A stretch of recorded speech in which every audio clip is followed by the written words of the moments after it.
Did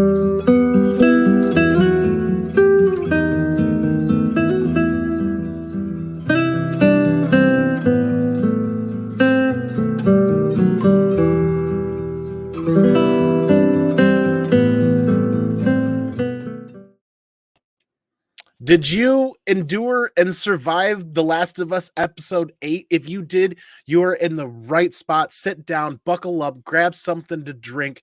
Spoilers are ahead. If you've not watched the episode, if you've not played any of the video games, and if you do not want anything spoiled, please turn back now, hit subscribe, hit the thumbs up button. Be ready to play each and every one of these episodes once you are caught up. But just be warned, we are enacting the spoilers banner. The spoilers banner will be up for the entire episode as we dive into episode 8, a roller coaster of a rocket ride into The Last of Us, a story that I know and I love, and I hope more and more people will find this, discover this, and come to talk about this. We are here also to welcome a special guest tonight. And we're not going to wait. We're going to get right into that. We're going to get into the chat and follow the chat like we usually do as we go along. And we'll also see some scenes from the show itself. So once again, spoilers are enacted. If you've not watched the episode and have not played the games, please turn back now unless that's your thing. If you don't mind being a part of that, then please have a seat and buckle up, because hope you guys are ready for a roller coaster tonight. We've got the man, the myth, the legend. Actually, the man, the myth, the legion of comics. What is up, brother? Oh, hey, Andy. How are you? Oh, hey. Hey. I'm better knowing you're here, man. Yeah, same. That's how I feel. I'm excited to be here.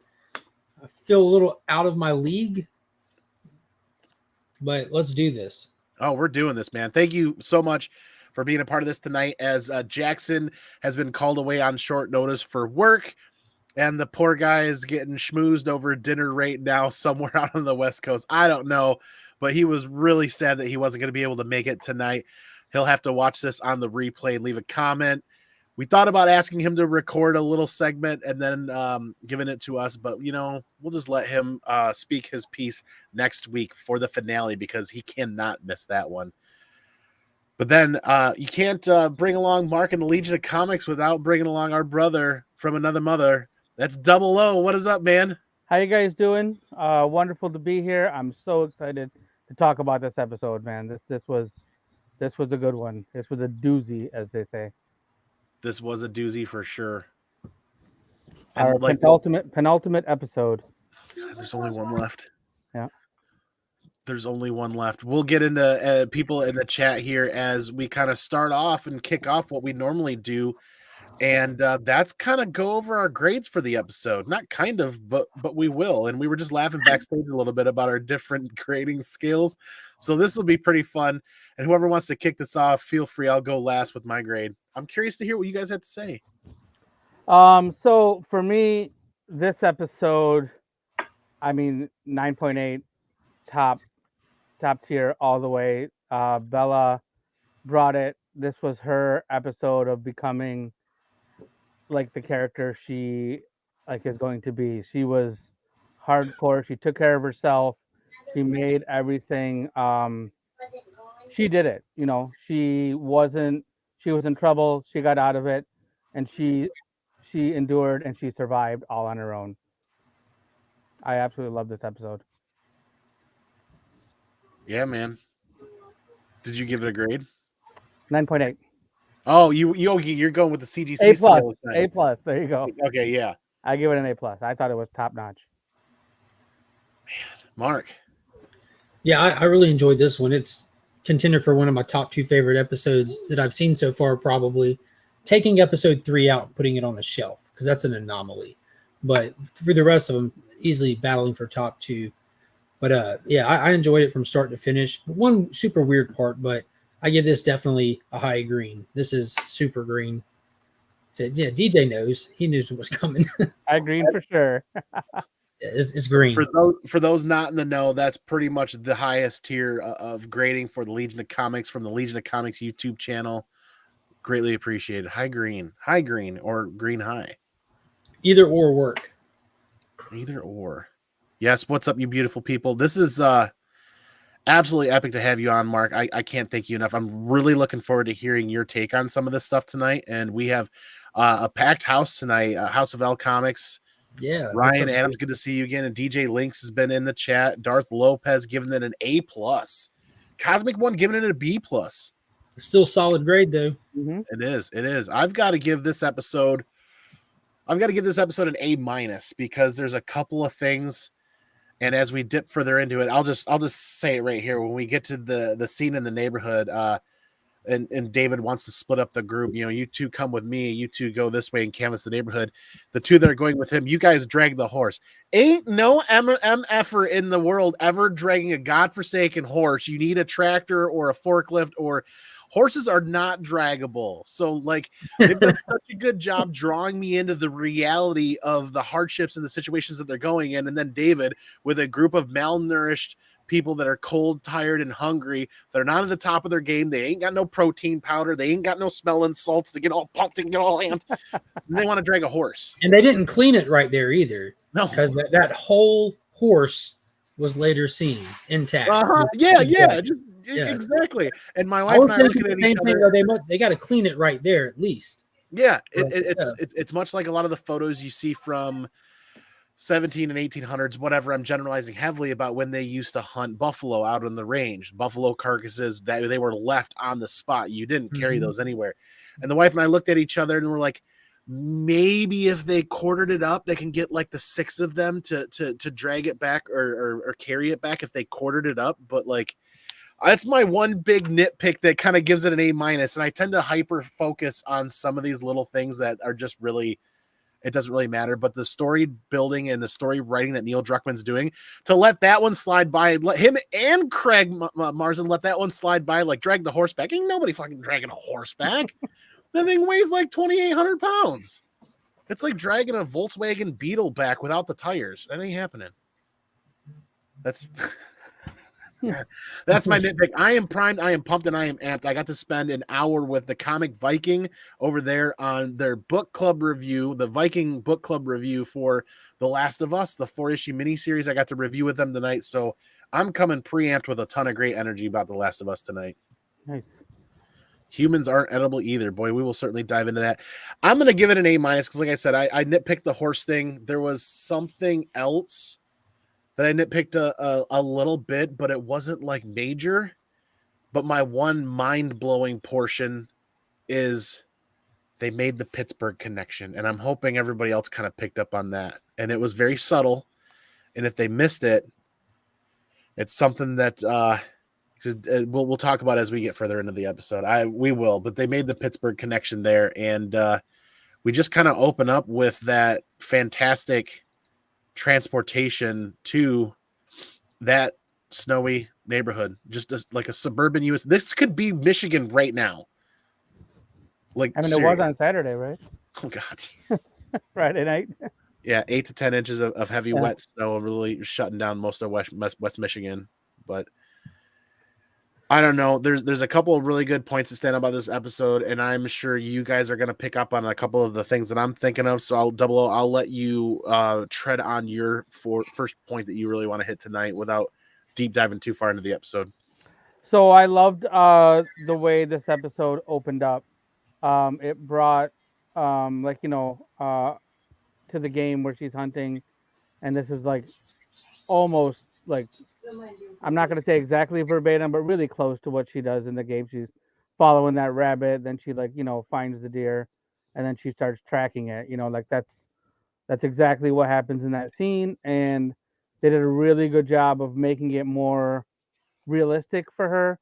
She falls down in the snow, and she is trying really hard. God. She's she's a little kid, right? And she's trying, and she has this gun, and she's trying to hunt this deer, and she does a fantastic job. And she's out there. She doesn't have the horse with her at this point, but she's alone. And she's hunting. And I thought they did a really good job of just giving us like that whole thing. I was hoping to get that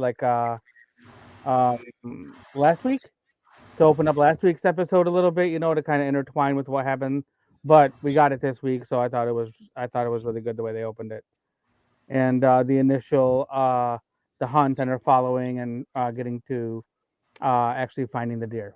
Mm-hmm. I don't want to go too far ahead, so like I'll stop there and I'll let you guys talk about that part. Notice they didn't give us the rabbit hunting part. Just she saw it and then wanted to go for it. And I was wondering if maybe just they didn't go into that in the podcast at all, but I kind of felt like that was a choice of theirs from the production standpoint that said this is one slight little minuscule deviation from the game that we want to do just because we want to not completely crush our audience's souls this week. Also, she didn't have a bow and arrow. True. So. Yeah. It's a pretty big rifle to waste around on a little yeah, exactly.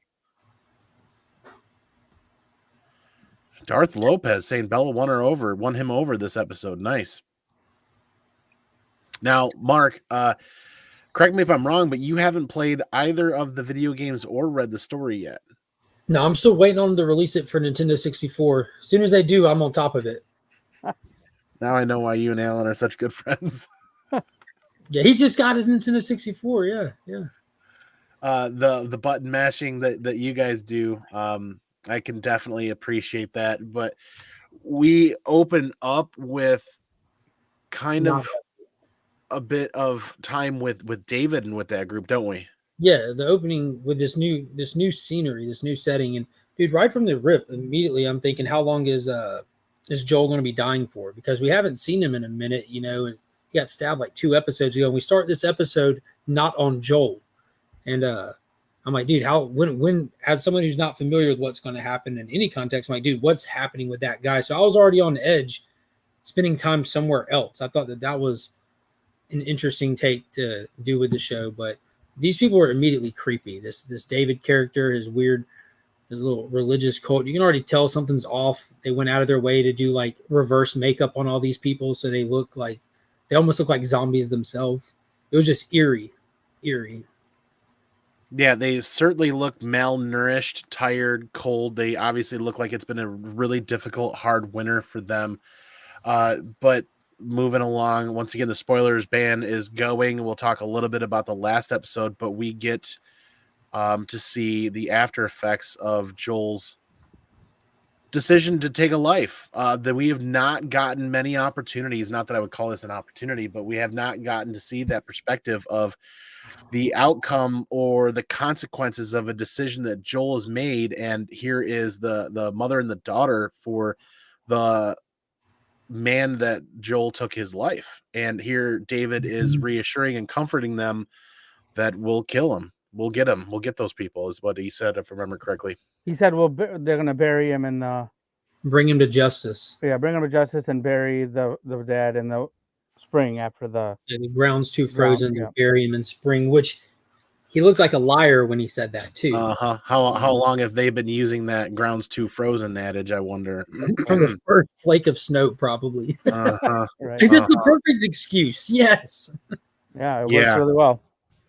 Oof, it worked too well. Because it's interesting on how everybody appears there. Now, obviously, the religious sect or cult or that aspect of the sheep herder and the sheep, the podcast that the official podcast that they did actually spoke quite a bit about more than I can ever understand about religious leaders and kind of cults and kind of things of that nature. And they did kind of steer that a little bit more here to show how David was. And I forget the actor's name, but I do recall from the David from the video game had a very, very like S-heavy, like almost like when you heard him talk, it almost sounded like a serpent's tongue, kind of that little slithering at the end of the so it made that voice really impactful in the game and really made your skin, David made your skin crawl in the game.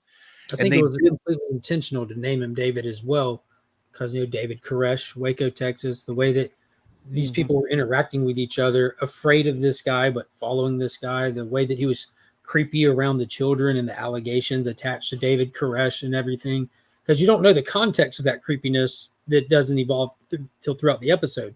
But even in the beginning, him getting eye level down with the little girl, the only person with the courage to speak up, to speak out. And it makes you immediately think, is this courage or is this just ignorance? You don't know what this monster is capable of. Oh So God, yeah. And they really kind of ramp it up. Like they deliver it in subtleties until all of a sudden they smack you right over the face, just like he smacks her at one point and corrects her.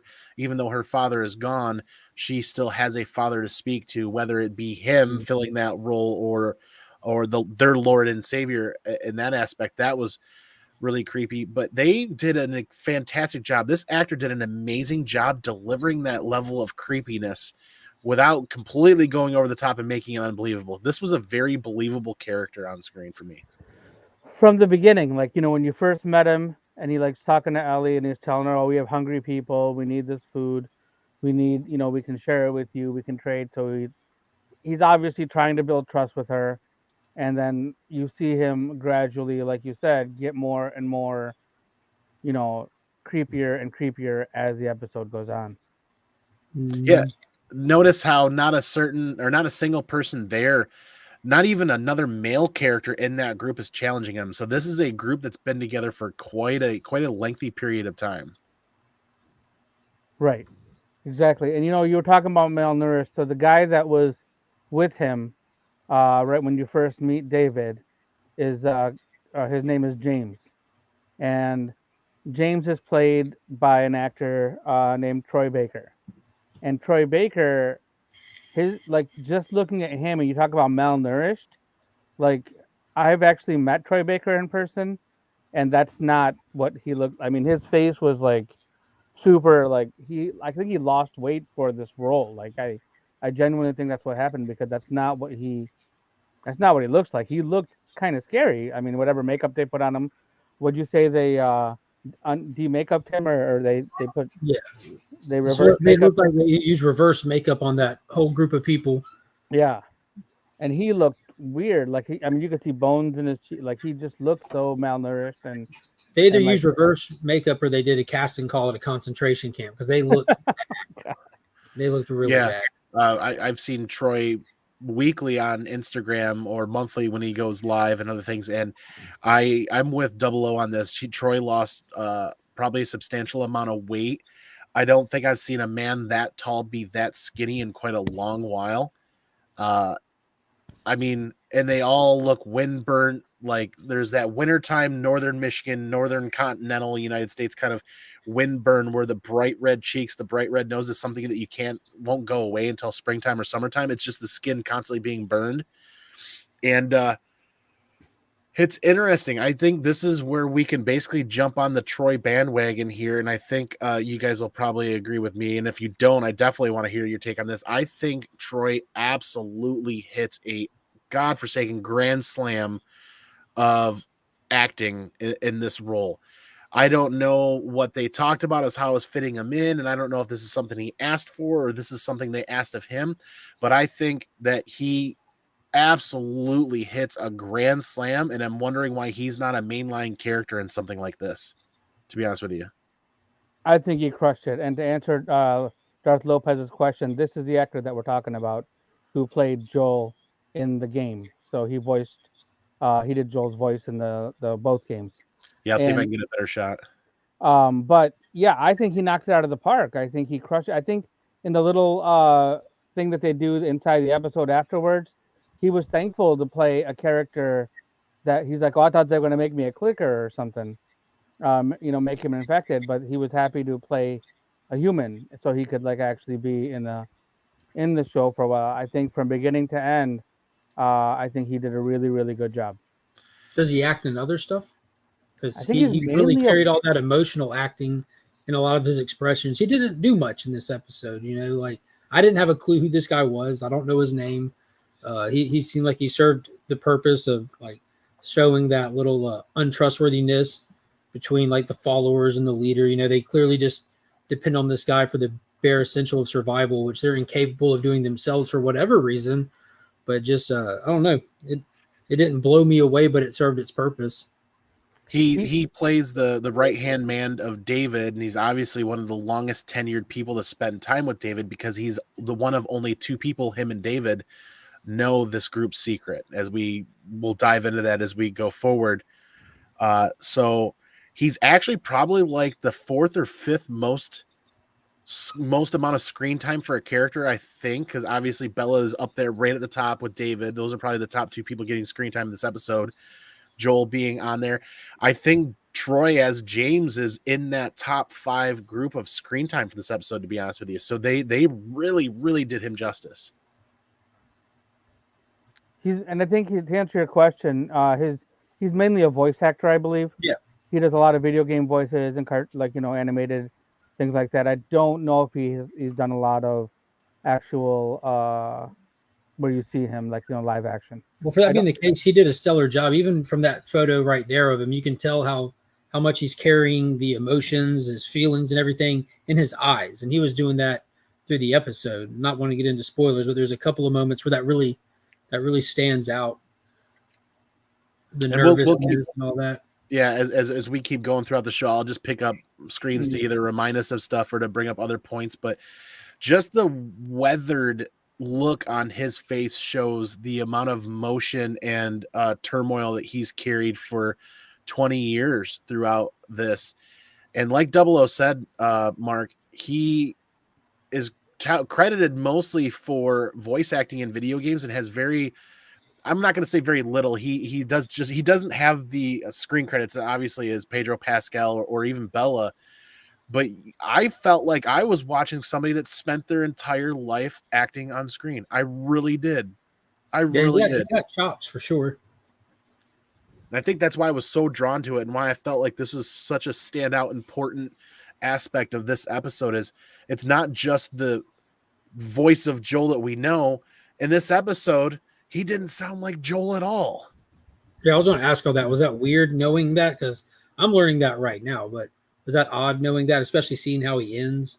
I thought it might be.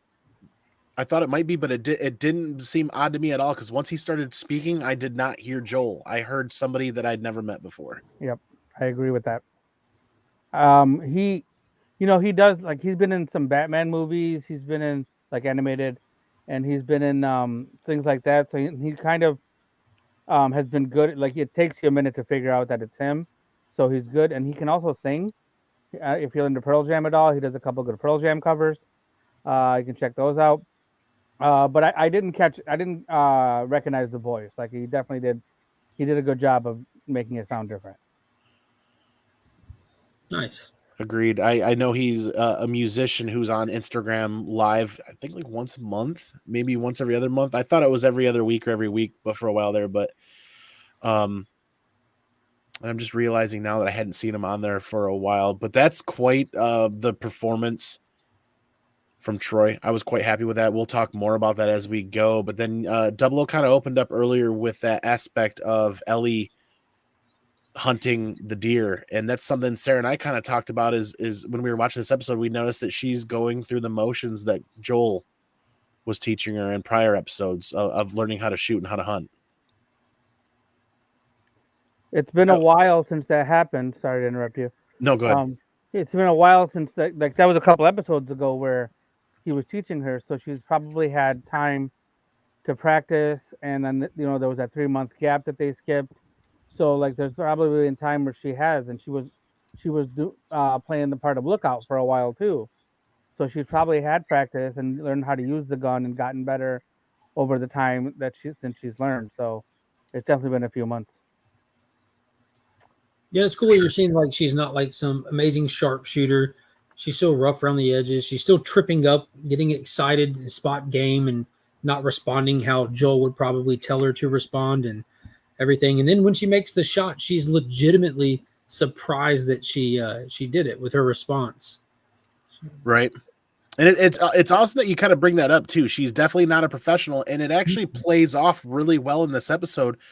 For those of you guys that are interested in listening to the podcast, they touch base on this a little bit. Bella Ramsey is not a big framed person or a big framed character. This is a full-size hunting rifle. I don't know what they don't mention too much about the details, but it's a full-sized real-life firearm, obviously made safe for the set and filming purposes of TV. But they actually touch bases a little bit on Craig Mazin talks about how he had to remind Bella Ramsey to, hey, we're shooting, lift the rifle up. Your arms are getting tired. She's So it actually comes off really well in the episode that this is Ellie who hasn't had a lot of time with a hunting rifle or spent time fending for herself. And you actually get to see that to the point where they leave it in a couple of the shots and a couple of the scenes, and it comes off very natural. Mhm. Totally agree. This is And- also like the start of like a new kind of determination that we're seeing from Ellie. Now that not only is she like trying to survive, which she's been trying to do her whole life, but she's trying to keep another person alive in this moment for really the first time in the show. Like she's formed this legitimate connection with Joel, and now he's depending on her, and it's like a total role reversal. So we're seeing a brand new drive in her. So all that effort that she's having to put into it just really adds to the performance for me. Yeah. So doing this now, she's run into David and James, and so they make a deal because she knows she can't. What's she gonna do with that buck on her own? So she makes a deal with them to get medicine, and she obviously she has to ask for it, so they know that somebody's sick with her, and I think David knows right away who she is, or who she's connected to. That it's the guy that took out one of his people back at the university, and he obviously doesn't let on, and he kind of goes a roundabout way to explain it to her about everything happens for a reason, and sends James away, and so they sit there and talk for a while. They lit a fire, so that took a while, and so he comes back with the medicine, and first of all she snuck up on them, but then all of a sudden James snuck up on her. Mm-hmm. But he keeps his word and gives her the medicine, but knowing that knowing what the plan is afterwards, and go. Yeah, everything happens for a reason. Yeah. Yep. That was a This tricky is one. Yeah, this isn't really a spoiler for the game, but a lot of this is pulled word from word. A good chunk of it from the game, the script, if you will, line for line. My heart was really excited to hear this. Not really excited, actually. My heart was that effing smile, and then the lines as they're being delivered just made my skin start to crawl when he's like, everything happens for a reason. He's like, then I heard that. I forget the lines exactly, but he talks about how their man was killed, and then the guys come back and tell her it was an older man with a young girl, and now she's sitting in front of this listening to him, and he before delivering those lines was starting to really win her over, starting to kind of begin that shepherding of a stray sheep, but not just shepherding. This is where it gets really effed. He's starting to groom her. No joke. He's starting to groom her. He sees that violent soul in front of him, much like the violent soul that he is. He doesn't find himself sitting in front of a follower, somebody that could be a follower. He sees somebody that could A victim. he could groom and become a He victim says of partner. his. Yeah. You know, if you think about that smile in that moment in that episode, he's thinking about killing another man, one of his men dying, and what he's going to do to this girl as he's smiling. If that doesn't give you the heebie-jeebies, I don't know what will. Because you know what's also really disgustingly terrifying too is when you're watching this episode, how much healthier he looks than everybody else. There's a reason for that later on, though. You see Probably the well-rounded diet. you see how much food everybody else gets, and then you see how much food's in his plate. So I caught that, but then like a second they put his plate down, I saw that and I'm like, wait a minute. And then I watched the next frame and it's random. They don't have the same size plate. Some people had bowls. Other people in the room had the same size plate he did as well. Gotcha. So I actually saw that and thought that immediate thing. I'm like, that's not. And then I'm like, oh, okay. It's just they don't have the same dishes for everybody. Then he gets a plate. There's bowls and plates spread all out on the tables. Gotcha. I noticed that as well, but it does make sense that from that cult perspective that they're feeding their leader the best or giving him the best, much like what happens in some of those things. And then a part of me is like, well, yeah, if he's a guy and he's out hunting every day, that makes sense that maybe they're looking at it from that perspective too. But then when you look at all the hunters that follow David, none of them look anywhere near as bright-faced or as healthy as he does. And that's part of their backwards makeup that they did, or whatever you guys called it before, where he just looks healthier. But eventually James makes it back and kind of catches Ellie off guard, and this is one of my favorite scenes in the whole show, when you get to see Troy Baker standing there with a 1911, and he looks right at David, waiting for that code word or waiting for that sign to take her out, because at this point everybody is anticipating David to take out Joel and take out Ellie. They all want revenge. But just in that amount of time of David sitting there, like James mentions, it's a 4-mile hike back to pick up the stuff, and then another 4-mile hike back to there. So you're talking 8 miles. I mean, if the average human is walking fast on like a paved road, some people, and just an average person, like let's just round it to a 20-minute mile. You're looking at 160 minutes round trip. No. Yeah, that's about right. That's quite a while. That's several hours that David gets to spend with Ellie in front of this campfire, kind of seeking shelter. And there's James looking for that cue of it's time to end this, right? Like he's waiting for that. And David never delivers it, because David's found something that he wasn't expecting. I think that has a lot to do. What he found is like the only other comparable person to Ellie in this episode is that defiant other girl that's clearly not working out in his favor. So I wonder if that there's supposed to be some kind of comparison with that, like she could potentially, if she was more in line with what he wanted, would Ellie be desirable, or would she already be dead? Mm-hmm. If that girl wasn't so boisterous and gave him so much pushback, would he even need Ellie? Yeah, well, it's like that girl had a mother and a father within that group, and he had respected them as followers, or as sheep in his flock, so to speak, whereas he sees Ellie, and he sees an opportunity to become her father figure once he takes out Joel. Yep. And that's where he really decides to start grooming her. And once we move away from that, we get that kind of Ellie-Joel reunion like we do in the game, but she's got penicillin now, right? Yeah.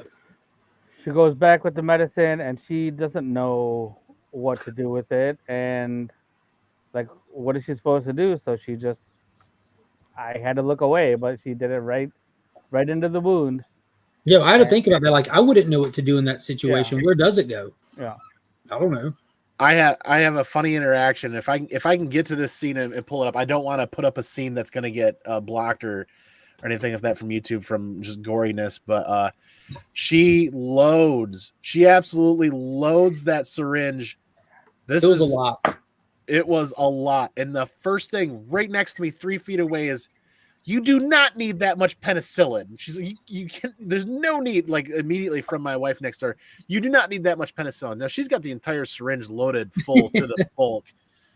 And Double O's right. She goes right for the jugular, so to speak, and right for that wound. And immediately, like, I'm still listening to my wife talk. She's like, it's on the bottle. The directions are on the bottle on where to inject it. And and I'm like, I'm just having such a hilarious time listening to my wife talk about how if Ellie just would have stopped and read the bottle. But we, the viewers that aren't medical professionals that utilize these things on a daily basis, we don't know that those instructions are there, and Ellie doesn't know that they're there, and she's just trying to get through it, right? Look how far back that plunger is. You can see the little black line. I'm like, I've gotten a shot in my arm before. When I was little, I got a shot in my butt before. That's like the only 2 places that I could think of, but nope, she goes right for the wound in the belly. She went for the kill spot. Oh, good thing too, because that looked like it might have been his only dose he was going to get.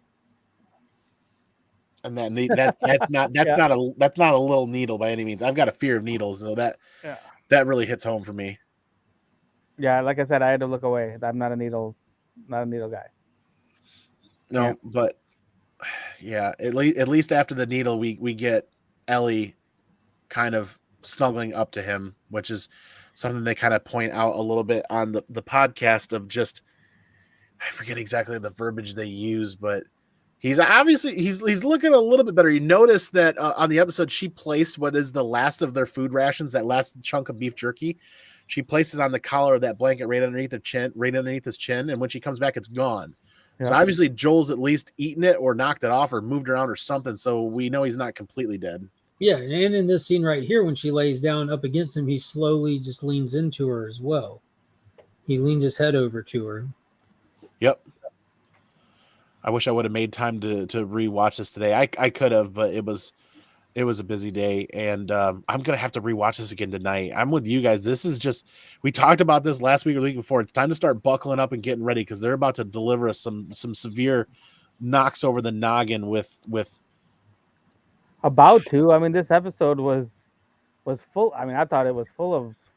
I just like one after the other. It's like, oh my god! What? I mean, you're on the edge of your seat at some of the points, even knowing what was going to happen after playing the game. Like it was still like so many little things that happened. It was just like, Yeah, the escalation in this episode was excessive to the point of extreme at one point, but I'll touch on that when we get to that. HBO.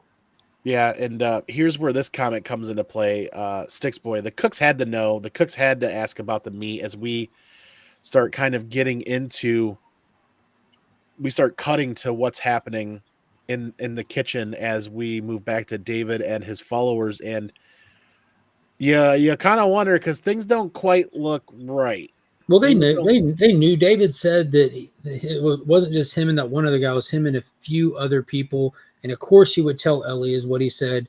But you can tell from the way that she asks what kind of meat it is, and he says venison and gives her that look, and she's like kind of hesitant to even put her hands in it to put it into the bowl. And then fast forward to when they're actually eating it, and they're focusing on her, because it's her husband that died. It's her husband's whose chunks that she's picking up and putting in the bowl. It's her husband that she's eating later. Yeah. And if you watch when we get to mealtime, she's hesitant. She's looking at it like, this is him. This is us. Oh no. This is quite literally the last of us. Oh, there it is. There it is. My head was there and you finalize it. But yeah, they talk about this like being, there's only like 6 cans of tomato soup or tomato paste or tomato, whatever it is. And they do a very good job, like gratuitously slopping bloody looking tomatoes and blood around everywhere. They lean pretty heavily on this aspect.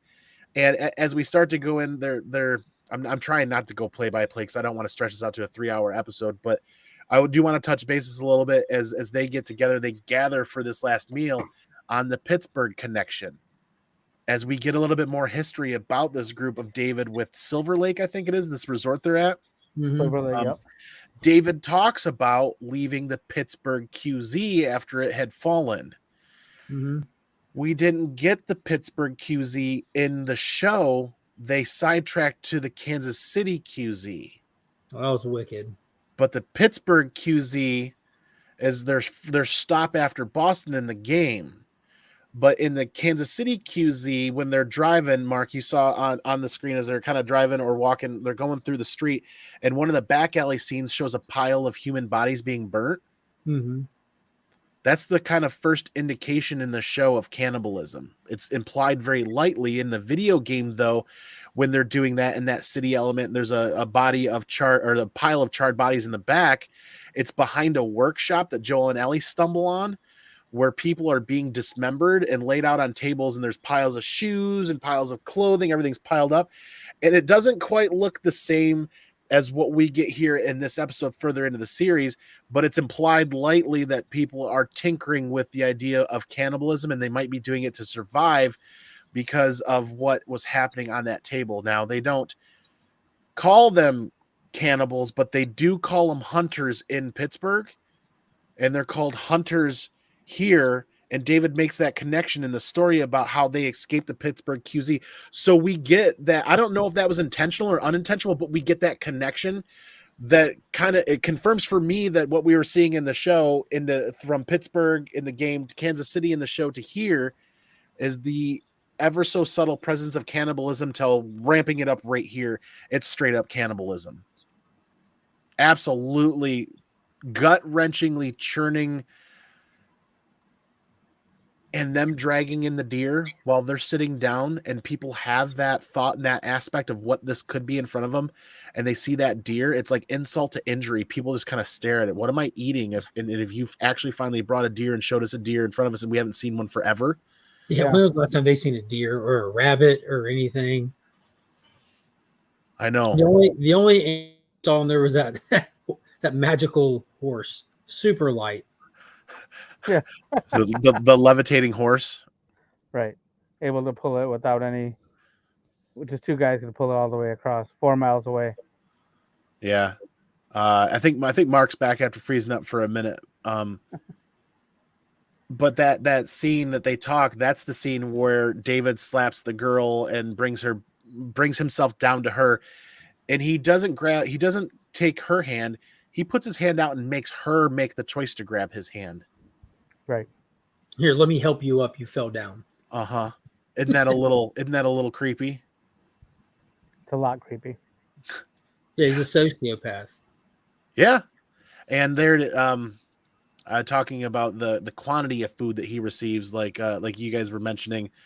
That's quite. It is a plate. It's not like a bowl, but they do make that helping of food look substantially larger than everybody else's for sure. But then again, Mark's right, is they don't all have the same dishes, so it is kind of hard to put that on a scale. Right. And so then after, what about the noise of all the spoons hitting? And some people are just eating it fat, like they're just scarfing it down. Like, they're starving, man. Yeah, they got to eat it. That's all they have. You think they're not ever eating enough to feel satisfied either? Right. No. They're staying on the verge of hunger the whole time. This is just surviving. No sustenance. Right in there. Donnie? Oh, the pause, and then she closes her eyes as she lifts her spoon, like she has that subtle belief, or she has that concern. She knows. Oh man. It felt like it was humans from the beginning. I just said that looks weird, and they kind of hinted at that. Yeah, his bowl was filled to the brim. And they do more than hint at it as you get further in, without doing a full play-by-play. There's, the people just start diving right in, like you guys were mentioning. This is kind of like, I want to get away from this, as I don't want to sit onto it because we're going to kind of revisit it again. But then they really start going out on a mission to hunt for Joel, right? Yep. He said he makes the announcement. Ellie. They're going to go track him down the next day. So, there's 5 or 6 of these guys. 6 of them that can track her back to that little town or the suburb that Ellie's hiding out in, where Joel's asleep, and then she figures out obviously that they've tracked her, and then she's got to keep Joel safe. She gives him the knife, and then that speech she gave him was awesome. Yeah, she totally gives him the speech. I'm going. Here's a knife. If anybody comes down there, you better kill him. Yeah, it's like, I don't know if you can hear me, but if you can, if someone comes in here, you effing kill them. That's really a new side of Ellie, right? Mm-hmm. Taking charge and being assertive. Oh God, yeah. Scott's a savage. Keep the 9.0s rolling. Tune in this Friday to the next blind CGC unboxing. Did CGC punish those grades? We'll see. I like it's a new side we see from Ellie, that progression to her. Now she's not only just fending for herself, but she's also fending for Joel. Necessity, it's a necessity where she has to, and she's the one that's got to make sure he stays alive. Yeah, I really like how they paid homage to the horse in the garage kind of like stall aspect, like the horse stall thing. This was the image that popped up just now. As kind of like what I was mentioning earlier, this is the first episode where we see Ellie doing more than surviving. She's simply survived her whole life, or depending on someone else to help her stay alive. This is where we get a turn. It's a completely different Ellie, where she's a guardian now. She's proactive. She's assertive. She's a defender. She's the actual protector. This is the first time we've seen this side of her. Agreed. Now, proactive. It's a great point where she goes out to lead them away from where Joel is staying, and even tries to barricade him a fair bit to try to hide the chance that anybody, even if they do stumble in there, whether or not they're even going to find him. And that's crazy to think too, because the whole point is to keep her alive, and she's putting herself in front of the bullets to keep him alive. Like, what's the point of any of it if she dies? Exactly, right. As Scott with the doozy here about beating the dead horse, because I literally just pulled that scene up. Another fantastic chunk of acting from Troy Baker, as he breaks off from the group, runs ahead, and cuts off Ellie and takes a shot at the horse. And here I am thinking, like, that's a lot of meat. That's a lot of meat everybody could eat across the world to this day. Even horses are still eaten as a delicacy in other countries. Never had it myself personally, and I don't know why I got off on that tangent, but I was about to ask you what they taste like. I don't know. I've never I tried assume glue. it. Pretty sticky. Kind of gluey, yeah. Yeah, tastes like glue. Boy. But this interaction with Ellie and the group isn't directly from the game, but they do pay homage to it, and I think it's done extremely well. This is where we really start to see Ellie ramp up in her emotion fears. She's basically knocked out and dragged away. Right. Yeah, And this he was a telling takes her. moment as well, too, because when they surround Ellie, they immediately say, I forget what the character's name is, but do it, Troy. And he was ready just to shoot her. None of these people care what David has to say as long as they can do it out of sight of David. You know, like Right. there's no like true like cohesiveness in this group of people at all. Yeah. That's an excellent point to make, is you can see that David is the leader of the group, but who everybody's following is actually James. James, okay. Go ahead, Double. So he shoots him and then shoots the horse, and then the rest of them want them to kill Ellie, but of course David walks up and stops that from happening, and he picks her up and walks and takes her back. So he obviously, like we talked about earlier, he wants to keep her alive and take her back for his personal reasons. Yeah, and as he's holding Ellie up, very kind of religious feeling scene where he stands there without breaking a sweat or without struggling, just holds her perfectly up. And it's like, it's getting really creepy now. Mm-hmm. So then the rest of them start looking for Joel, and so there's 3 guys that are looking for Joel, and we can fast forward to the scene where Joel obviously gets the jump on him, and he's got them all duct taped.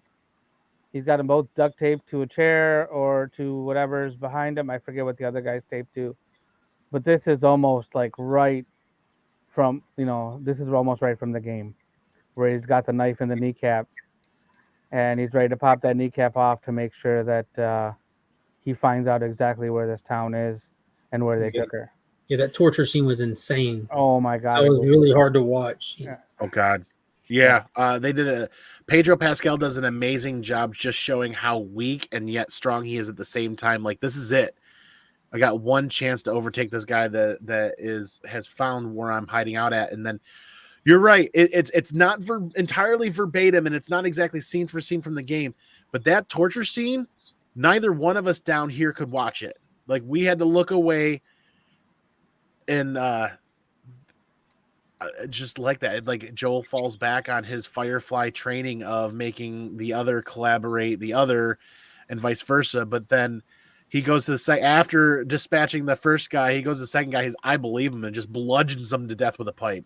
Yeah, he says, do whatever. I'm not telling you nothing. That's okay. I believe him. Yeah. Boom. I'm like, dang.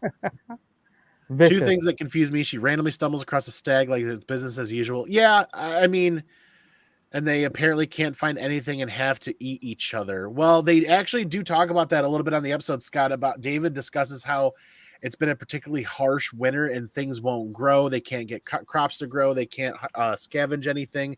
And he did say that wild game has been very, very difficult to track or obtain. So they talk about how much more difficult this winter has been, more so than others. Vincent with the hot take. The Last of Us is the worst thing since sliced bread, he says. It's not for everybody. I will admit that. It is amazing. And then he turns right back around. So he might not like it, or he might just be trolling me. But either way, we still love Vincent McLean, the comic machine. And just out of curiosity, for context, how many people in that giant dining hall would that one deer have fed for how long?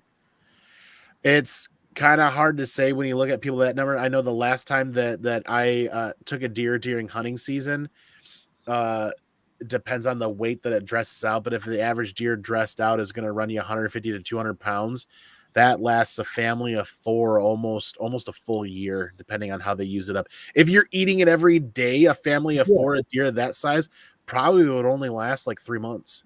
Well, they've got easily over 20, 30 people in there of all various sizes. That deer may have only lasted that's all they have to eat. That's it. That deer may have only lasted that many people a week or less. Mm-hmm. So they would have to be taking large game like that on a weekly basis to survive. So the fact that they're not dead lets you know that they do come across a deer every so often, just not nearly enough to sustain without chopping up their homies. A funny looking deer walking on 2 feet with no antlers. And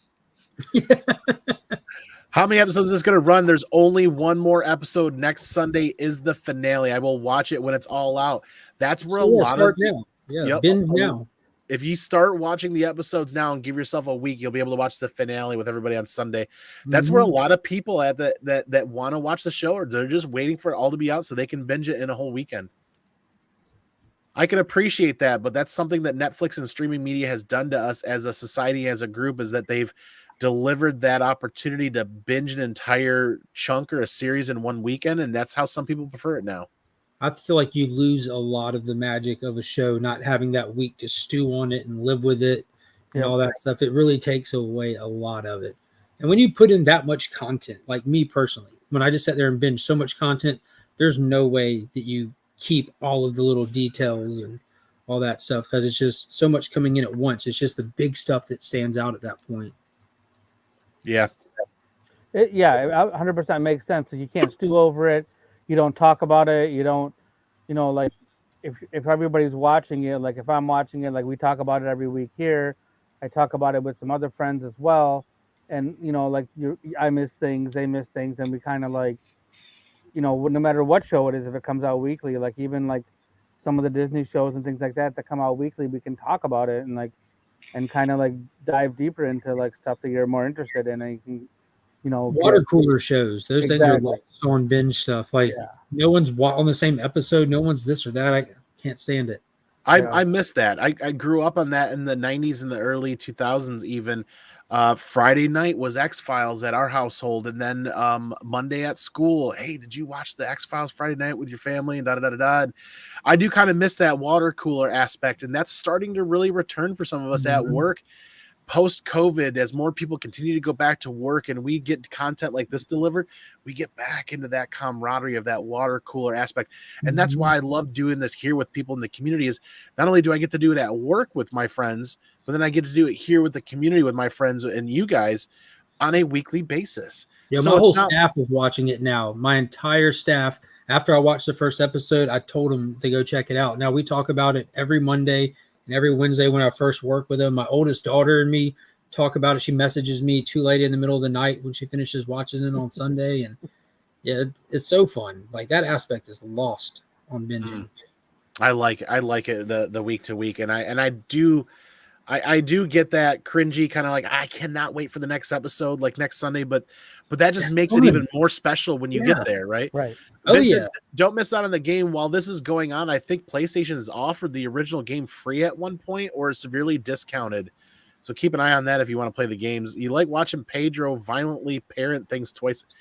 Yeah, we get double daddy out there right now. Now this Wednesday we get Mandalorian episode 2 from season 3. And this is why I continue to give my money to HBO. They've done a great job of releasing their shows weekly, just like when we were kids. Yep. Peacemaker. I'm not the biggest DC fan out there, but I will say I'm a massive fan of the Peacemaker show. Oh, yeah, it was fire. Don't worry, Andy. I got you covered. I'm a big enough fan for the both of us. Nice. Yeah. No problems with the whole season or one at a time. Don't bother me. Can't wait for the next season of The Boys.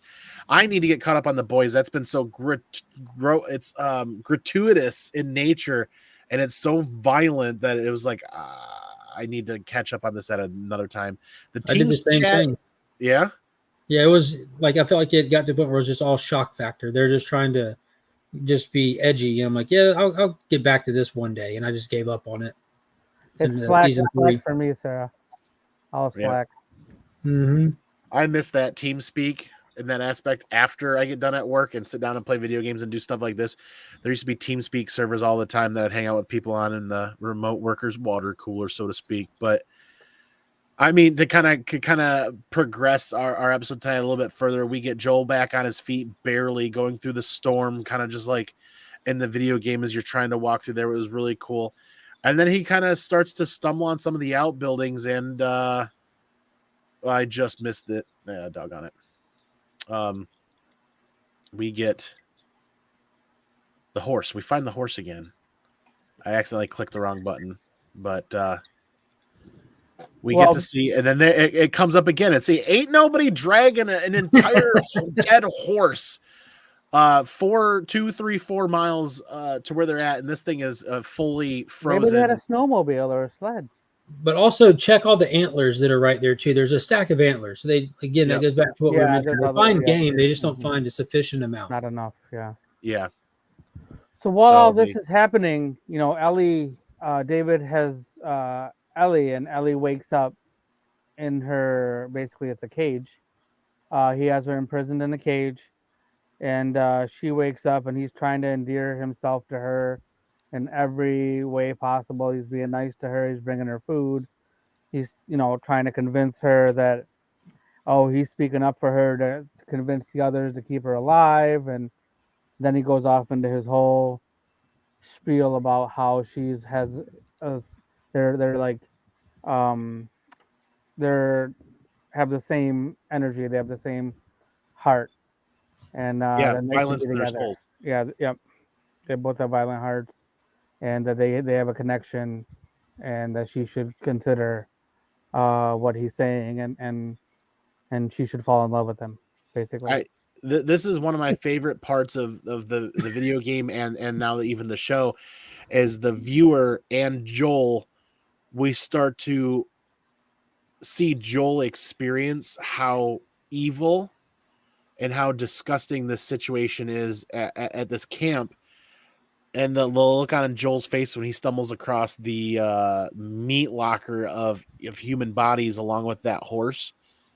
And they did a great job making him still look really sickly and really ill. And the fact that he's on death's doorstep almost as he's trying to be up and walk around, and he's fired up. He's reinvigorated to come to Ellie's aid, as this is his fear. This is his big anxiety driving fear was failing Ellie again.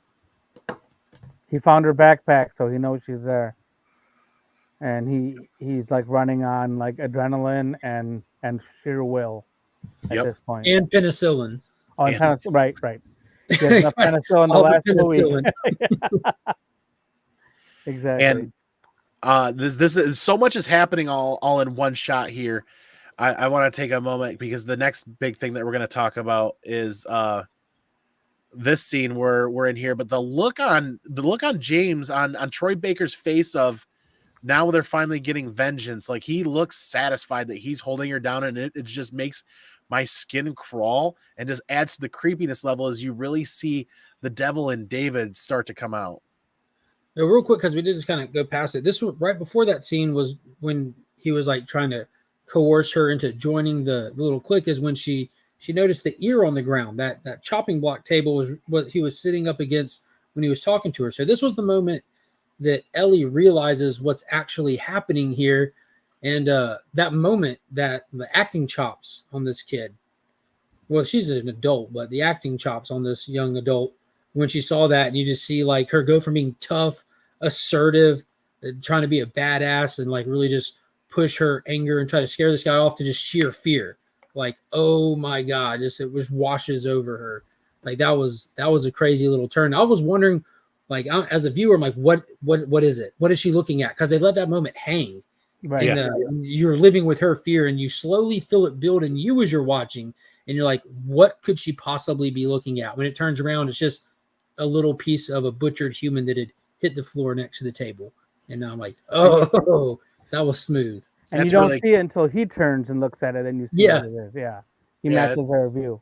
That's really keeping one's ear to the ground on the situation. I just thought that was a great way to do the reveal, because like you're already assuming and expecting it. So when you see that face, like we're already like assuming the worst, and so it's going to be different for different people. What you might fill that blank in, like I was thinking there's like going to be a metal bucket with like arms or something. You know what I mean? Like like some I Texas Chainsaw Massacre type stuff. yeah, and that would have been over the top. And I think you're right. They Yes. did a fantastic job of how easily you could miss an ear Yes, underneath the exactly. table. And at this point right now, they're delivering a level of creepiness that is disgusting. If you look at the wall behind Troy Baker, behind James's character, the staining on the wall makes you think that it's just been constantly blood splattered and not really washed off as well as it could be. That rusty, tingy, that dried blood kind of look. And then you start to for me, I know what that smell, that copper, that metallic copper smell of severe amounts of blood, that starts to hit me. My mouth starts to water in a bad way. And I really start to like get a little PTSD-ish about this and kind of like realize that this is they've been doing this for some time. And that room is essentially a murder room. Yo, and the buckets Yeah. behind David and everything, like those aren't there from the resort. Right. You know what I'm saying? Those aren't resort Right. buckets. And They you are can see all the chop marks all on the table, especially next to her head of all Right. places. Yeah. Big hotel pan used in every restaurant, and the big strainer used in every restaurant on the top shelf. Mm-hmm.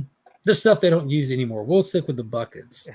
Yeah. Now, without showing something too gratuitous, because I don't know what YouTube's going to do and not do when it comes to monetization and demonetization and or stopping a live stream. There's only certain things you can get away with showing while you're live, and they'll ban you really quick if you get across their bad side of it. But we will just leave it at this image, and I want to talk about how absolutely amazing Troy Baker does in this final scene of James's the character James. Yeah, it's when he meets his demise. Yeah. Yeah, it's like perfect. Like the way it's gross and yet it's clean and it's perfectly done. And his arc is over. His one little story, one little episode. But I think he did a really good job. Yeah, the scene itself was great. It showed, like, again, we've seen Ellie, a different side of her. In this moment when Ellie at the beginning of the show wouldn't have known what to do, would have been freaking out, would have been locked up. This Ellie is processing at 1,000 miles per hour, assessing her situation that looks completely hopeless, and she has an ace up her sleeve. Don't eat me, I'm infected. And they're like, what? I've been bit. Look at my arm. And then gives her that moment, gives her an in while they're trying to discuss it, while James is there looking like a duck before he gets his head chopped off, But that was awesome, watching them try to process what they're looking at, because no one in this world has seen what's on her arm ever. Right. Like they're like, she should have turned by now. Like a cure is not even on their mind. They're trying to understand what they're looking at. Like, look at him. Look at him. There's the sheer look of shock that Ellie, like, what kind of blows my mind too is he saw this soul of violence, this heart of violence in front of him, and then when she chooses violence, when she realizes it's fight or flight, it's time to shit and get off the pot, the look of surprise on James's face, on Troy Baker's face, as he takes it right to the collarbone / jugular and falls back, and that look of surprise never fades, essentially. And then the look on David's face as she gets away and he unloads his sidearm on and misses her every time. Yeah, he's terrible. Terrible at shooting, but not terrible at shepherding, apparently. Yeah. Well, you know what? You just said the way he was surprised. When she broke his finger, he was shocked and surprised. And then when she did that to James, he was shocked, And like both times, even though like you said, you have a violent heart just like mine, but then why are you surprised if she has a violent heart? I didn't think about that until you just said that. So he seems like he has like the classic bully tropes. He'll pick on those less than him, but he ran from the QZ when stuff hit the fan. They ran. Mm-hmm. He's here with no one pushing back up against him, and so this is the first time he's really probably seeing somebody push back up against him. He was a teacher, then a preacher. That's not very high drama, physical fighting professions there. You know what I mean? Well, that, and he spent his entire time using his mind and his voice to control children. And at this point, he is not expecting this out of a child, essentially. He's expecting to be able to groom her, and she's going to listen and she's going to follow because that's how it's always worked for him.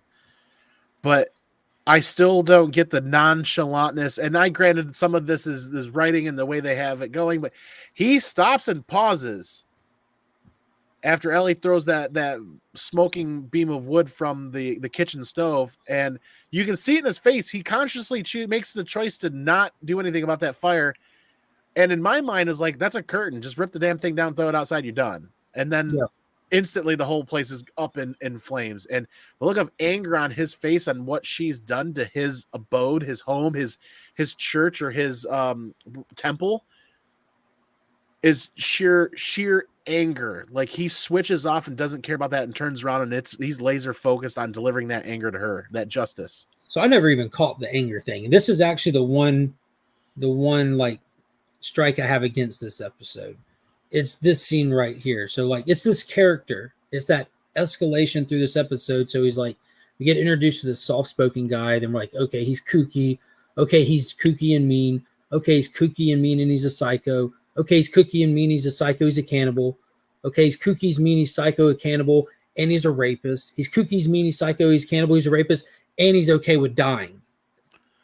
Like, it just kept escalating. So I understand, like, the whole building burning is in the game, from what I was told, but it adds nothing to this episode. As I watched it, if this building never caught fire, it would have taken nothing away from the scene, nothing away from the moment. It would have played out the exact same. The fire played no part at all in the plot of this show, as they didn't respond to it or react to it at all, other than that one moment of looking at it.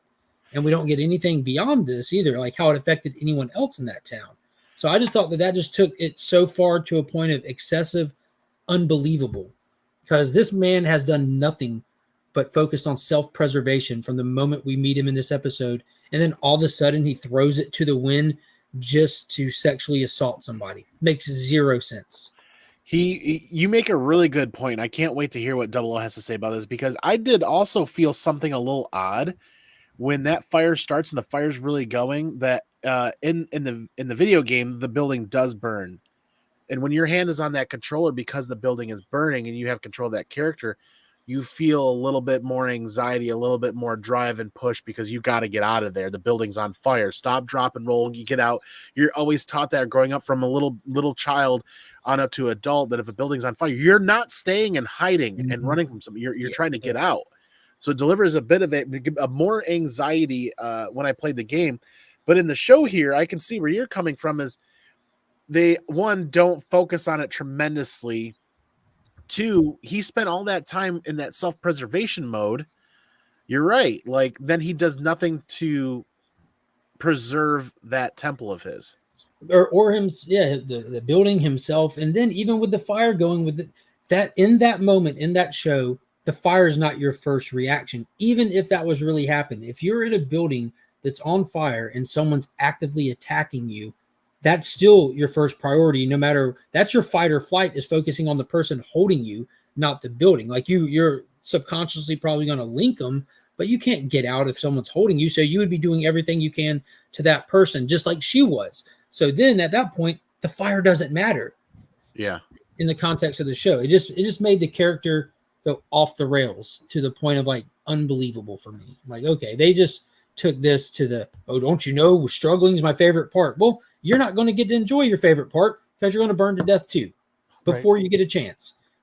Because the building went magically up super fast from one curtain, and then in a flash of a scene, it moved over the solid flat wood surface to just the other curtain. Then they showed you one shot of it going across the beams, and then everything's on fire. Like, I mean, if you've ever been to like a 90s Northern Michigan UP steakhouse, it's nothing but lumber, cut lumber, and logs. So they do exist. I don't know that they'd go up in flames as fast, but I definitely know that I want to hear what Double O has to say on this. So the first thing that I agree with you 100%. Like, it caught, the curtain caught on fire.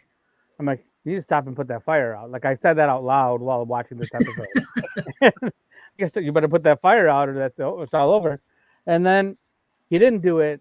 And the only thing that I could even possibly think of is that he's so blinded with rage at this point. Like, there's no, he's trying to assault her, but it's out of rage, and this girl has come into his house, or he brought her into his house. She's attacked and killed one of his like right hand man. She's fighting back on his advances. She's not letting him save her, and now he is just out of blind rage that he's not paying attention. It doesn't make sense, but that's the only possible explanation that I can think of. And then also like to match the game. Weird rage outlet, yeah. because keep in mind, he still doesn't know He's heads gonna or die. tails Yeah. of her infection. That's Right. brand new information here. Right. Yeah. Like it's just it went off the rails with that. Maybe he became a believer at the end there that he was infected. Now he went for his primal urges because he thought that he was going to turn. Maybe that's, and I'm not trying to make an excuse. That's fair though. That's fair. She did bite him and tell him that now you're infected too. That's something that could play into it. But I do think that this was meshed better together in the game. And this is why I will continue to implore people that are watching this show that watching this show does not take away from your gaming experience. Your gaming experience will be just as amazing as the show, if not better, in my opinion. People should definitely play the game if they haven't. But this is where we get to nitpick this a little bit, where granted, yeah, they're trying to stay true to the story they deliver, but also diverge a little bit where they can, where it's supposed to be better than the game. But that's the only thing I could think in my head that may have put him in that primal mode where this is, because at this point he should be fight or flight. There is fire. The building is up in flames. If he really, really, really wants to be that in that self-preservation mode, he would have sought out Ellie and not just at that point when he did hit her, they would have dragged her out right away and let the building go up, and he would have won his, as bad as it sounds, trophy. Plus, they would have had an extra dessert after a meal, because that's a whole nother person they can eat. Oh God, you're right. I mean, it's crazy, but in terms of the aspect of their dynamic, that's another meal. Like everything about that character flipped. At this point, anybody left behind still alive is going to be eaten like kings for a month. You got a dead horse, you got a dead deer. There's several new dead people floating around in the area, and one of them's already cooked. At the steakhouse, at Todd's Steakhouse, nonetheless. Yeah. The Lord has provided. Oh boy, yes. Wow. Not only did the Lord provide, but Neil Druckmann and Craig Mazin also delivered on and provided on that final loss of innocence for Ellie. This is really it. In the game and in the show, this is where Ellie truly loses the last of her innocence, the last of her childhood, and it's gone after this, in my opinion. This is the last big thing to really talk about. They did a subtle change when it comes to how Joel meets up with Ellie. Whereas in the game, it does kind of seem like Joel's rescuing her in this moment. And now in the show, Joe is emotionally rescuing her just outside of the door. So not really spoiling anything in the game, just a subtle location change of where Joel and Ellie meet up. But yeah, that meetup was something that was get you right in the feels. God, yeah, I'm gonna cry just thinking about it now. So she was clearly in shock and everything, and took a second to process. But when it sank in, it's like, "I got you, baby girl." Like, yep. Oh man, oh. That's the first time he's mentioned that to another person in 20 plus years. Over 20 years, yeah. But she, they said at the end of it too, like Ellie doing this and then going out, and like, because in the game, like we said, Joel came inside and stopped her from keeping on, hitting him, pummeling him. But it was Ellie doing this all on her own. Like, yep. She did it. She didn't have anybody come save her. She didn't have anybody come stop her. She did it. She was in this situation. She got out of it herself, and she saved herself. So from the beginning of this episode, we see her starting to take care of Joel, and then at the end of the episode, we see her completely get out of danger, completely save herself. She's obviously, like you said, she's in shock. She is like, a little out of her mind, like doesn't know like what's happening. She's in 100% survival mode just to save herself, and she does it though. Yep. And some people would not have been able to pull that off, and yet she had enough in her to be able to do it. And then Joel's right there outside for her to support her emotionally. And Did obviously you can see she was a mess. Yeah. Did anybody else kind of think how much she looked like or resembled Ashley Johnson in this Right moment? here, yeah, that's exactly what she looks like right there. Who is Ashley Johnson? She is the woman who initially played Ellie in the game. Got you. Yeah. Yep, the voice actor for she Ellie. voices Ellie. You may have also seen Ashley Johnson in other. She is actually an actress, and she was in a movie called The Avengers. You may have heard of that movie. Oh yeah, she was one of the waitress in the Yeah. in the diner, right? Yeah, she was in the diner, and then she had like a little part in one of the end credit scenes as well. Is that the one that Captain America saved? That I kind of think showed I think so. times? Yeah. Like when he did the jump and blocked the bomb with the shield. And you see, yeah, she's wearing Converse in there. Yeah, there's Yeah. like a reoccurring waitress in the Big Battle of New York, and I always wonder why they focused on her. Yeah, that was her. I don't know You why, got- but that's the same waitress.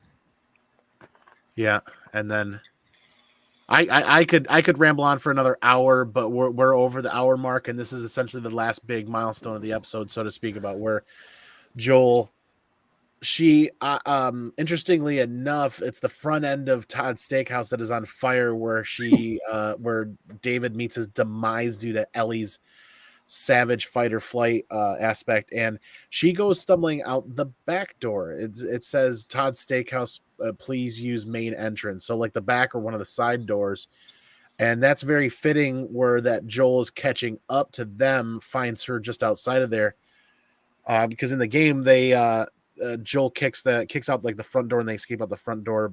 I mean, that's just kind of nitpicking things a little bit. But then, like you guys said, I got you, baby girl. It's the first time he said it in 20 years. And the look on her face, she was in shock, and now she's just focused on Joel. Yo, and one thing I noticed immediately is when they started walking off, it looked like he was already leaning on her, like she was already carrying his weight. After all of that and everything, she's still carrying him through the end of this episode, which I thought was dope, super dope. They made such a strong character out of her with this one episode. Yep. Ellie, yeah, her Bella Ramsey's acting really comes through here, and just Pedro Pascal's ability to act and deliver emotion is also on top. You get the broken watch from the day Sarah died, and you get the look on his face is of pure relief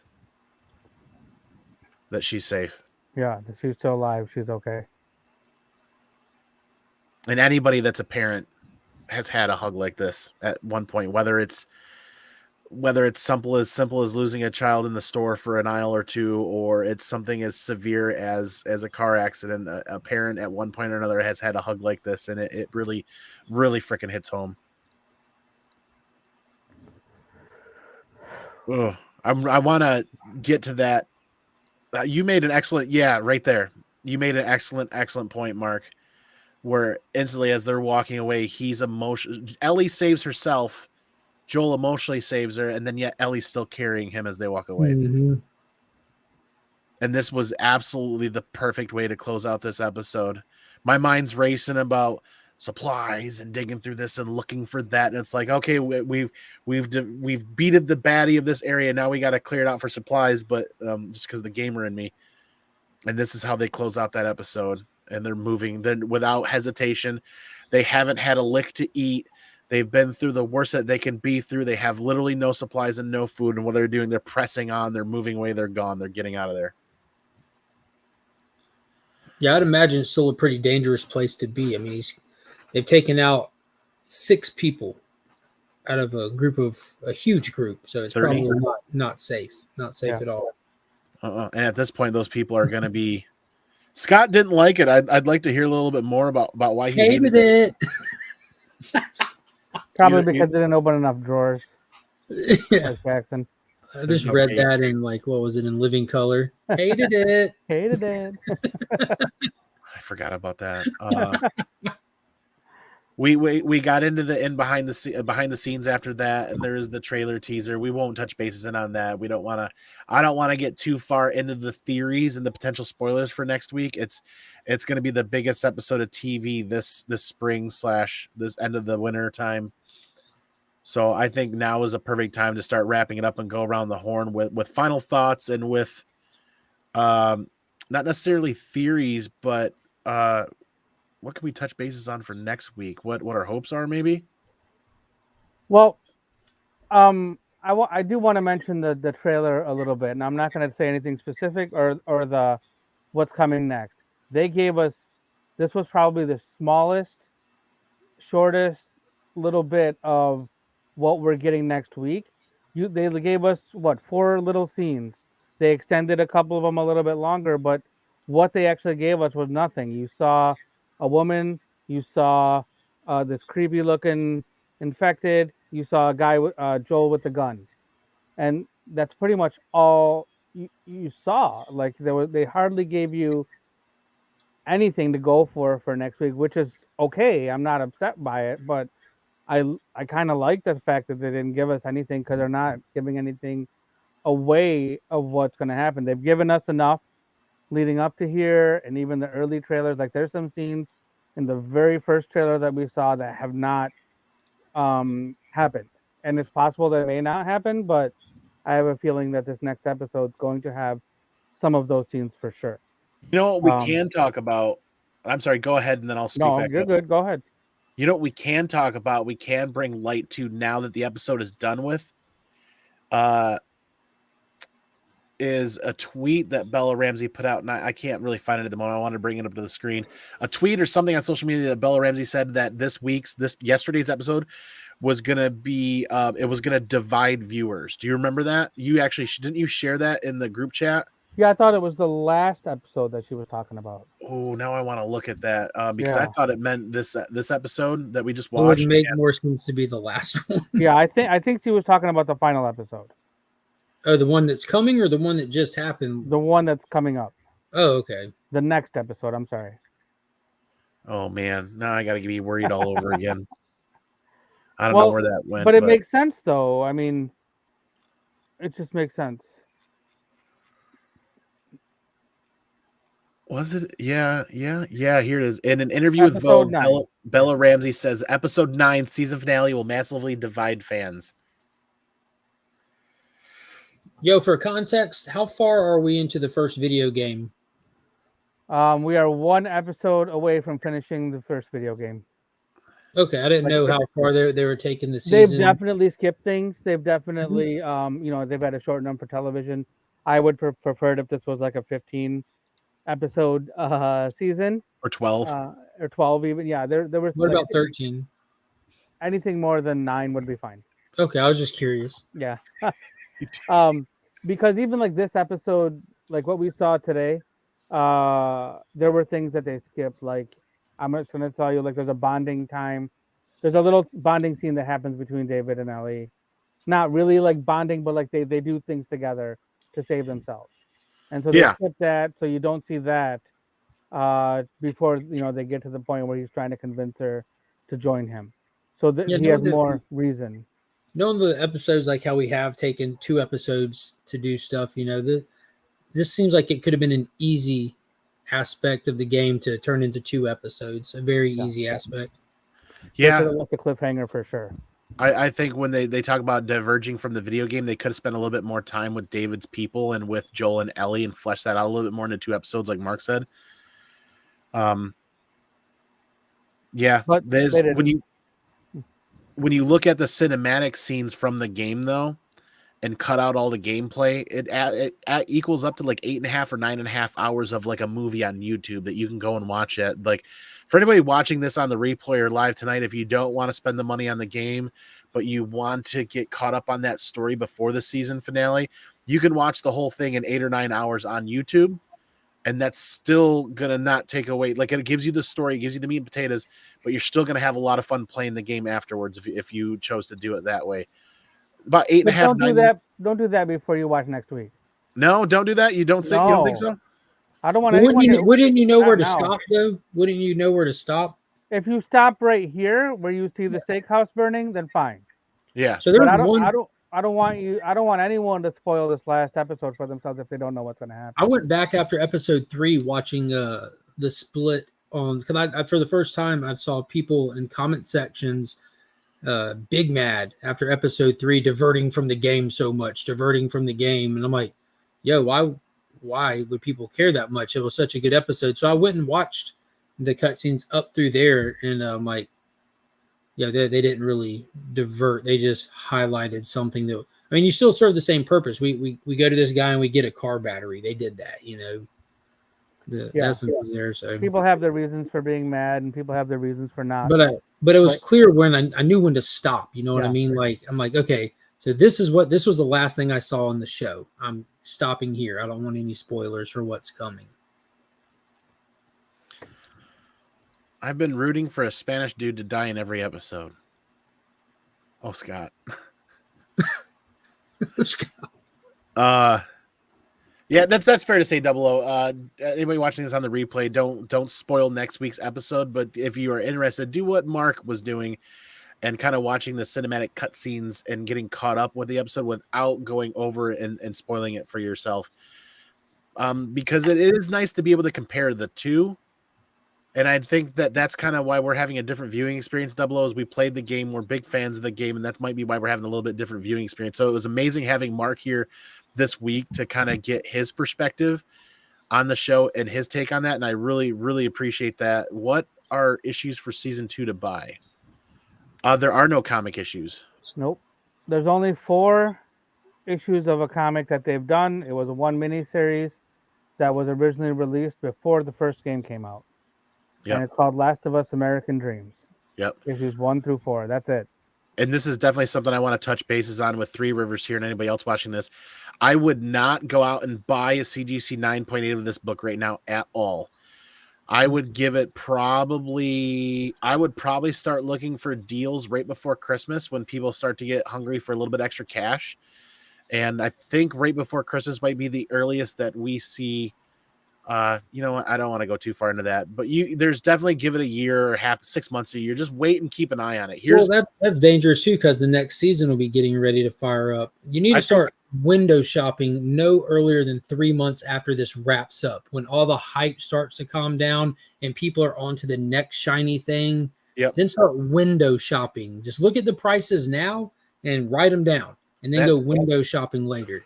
That's incredibly fair to say, to start window shopping 3 months from now, or even start window shopping now so that you can kind of see that downward trend when it starts. Yeah. I honestly think the next time we'll be here watching this on HBO Max will probably be 2025. Do you think they don't have any plans to do a next season? They are greenlit for season 2, but they haven't casted the rest of the roles for season 2. They are being extremely tight-lipped on how they are going to be delivering season 2. At this point, it's pretty safe to say that season 2 is going to be a part or all or different parts of the second game. Mm-hmm. And some of us, without going into a whole nother episode or a whole nother theory, would like to see season 2 or part 2 of the game be 2 seasons. It's kind of how a lot of us feel. I think they have too much legwork that needs to happen while they are working on the Last of Us multiplayer game, and while they're potentially putting the Naughty Dog team together. I'm sure they're already trying to write a script for the part 3 game. Now, I know Druckmann just recently talked last week, or was not last week, was it last month? He was on an interview with In Vogue or something like that, and he said, they're only going to make a video game if it makes sense to make a third video game. They're only going to make a third one if it makes sense, if it's going to be as good or better. What's Neil Druckmann's job?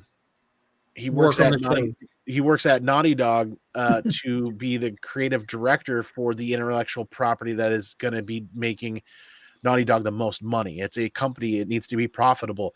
The Last of Us is the show that's out right now, and it's what's garnering the attention. Now, granted, there's a lot that needs to happen from A to Z, but I would be shocked if they don't make a third game. I really do. That's what Neil Druckmann's job is at Naughty Dog.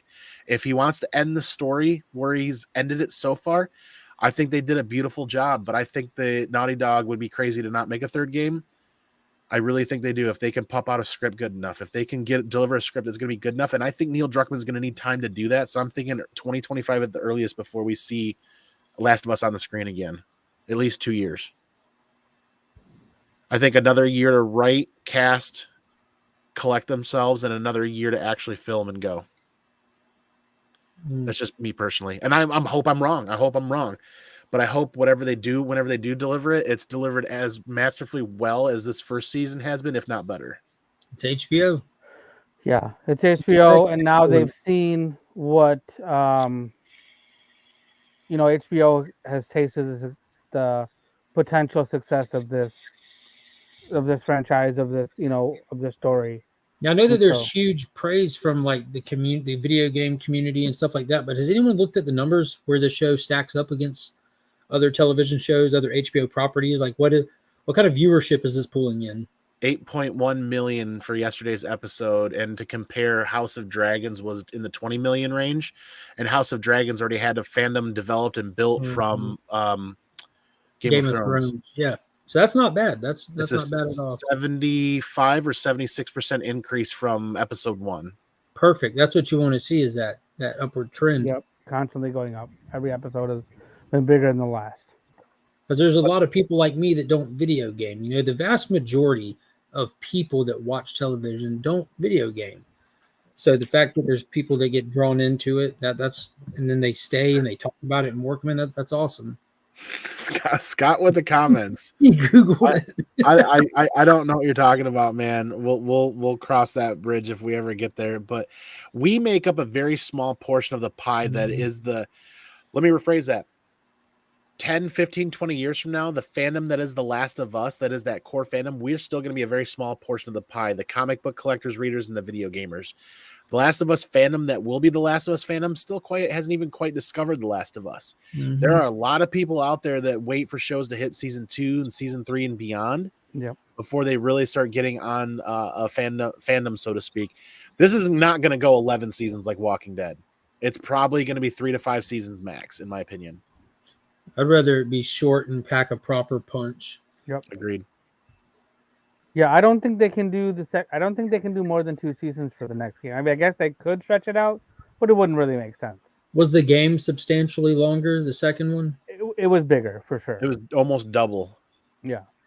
Gameplay wise, almost double, which makes sense because the amount of characters and what happens and everything. But without getting too further in the weeds on the second game or on our theories or speculations, tune in again next Monday night, 9 p.m., where we go over the season finale. I'm sure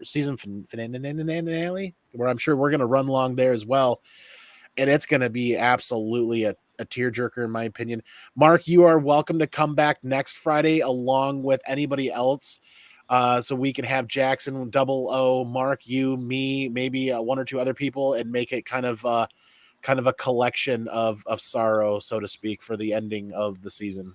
Are you doing it on Friday? It's going to be Monday night. We'll do it again Monday night.